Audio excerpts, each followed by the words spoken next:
ఒక ప్రశాంతమైన అడవిలో చిన్న పిట్టెల గుంపు జీవించేవి. వాటిలో చిన్ని అనే ఒక చిన్న పిట్ట ఎప్పుడూ అడవి బయట ఏముందో తెలుసుకోవాలనే ఆసక్తితో ఉండేది. ఆమె తరచూ తన అమ్మను అడిగేది, అమ్మా, ఈ అడవికి అవతల ఏముంటుంది? అమ్మ చిరునవ్వు చిందిస్తూ చెప్పేది, ఒకరోజు నీకు తెలుస్తుంది. ఒక వేసవిలో అడవిలో భయంకరమైన కరువు వచ్చింది. ఆహారం దొరకలేదు. పిట్టెలు బలహీనంగా ఆందోళనగా మారాయి. కాని చిన్ని మాత్రం ఆశ వదిలిపెట్టలేదు. ఒక పాత చిలుక చెప్పిన దూరపు చెరువు గురించి ఆమెకు గుర్తొచ్చింది. ఆమె ధైర్యంగా చిలుక్కొని చెప్పింది, మనమందరం కలిసి ఎగిరిపోదాం. ఇక్కడ ఉంటే మనం బతకలేము. మొదట పెద్ద పిట్టలు సందేహపడ్డాయి. నీ వయస్సు తక్కువే, నువ్వు మమ్మల్ని నడిపించలేవు అన్నారు. కాని చిన్ని పట్టుదల చూసి చివరికి అందరూ అనుసరించారు.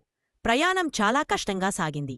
వేరెక్కిన సూర్యుడు, గాలివానలు వారిని అడ్డుకున్నాయి. చాలాసార్లు తిరిగి వెళ్ళిపోవాలని అనుకున్నారు. కాని చిన్ని ధైర్యం వారిని ముందుకు వారికి ఆహారం, నీడ, భద్రత లభించాయి. చివరికి అనేక రోజుల తర్వాత దూరంలో మెరిసే నీలినీరు కనిపించింది. పిట్టలు ఆనందంతో కోసి చెరువులోకి దూకి తాగాయి. అక్కడ వారికి ఆహారం, నీడ, భద్రత లభించాయి.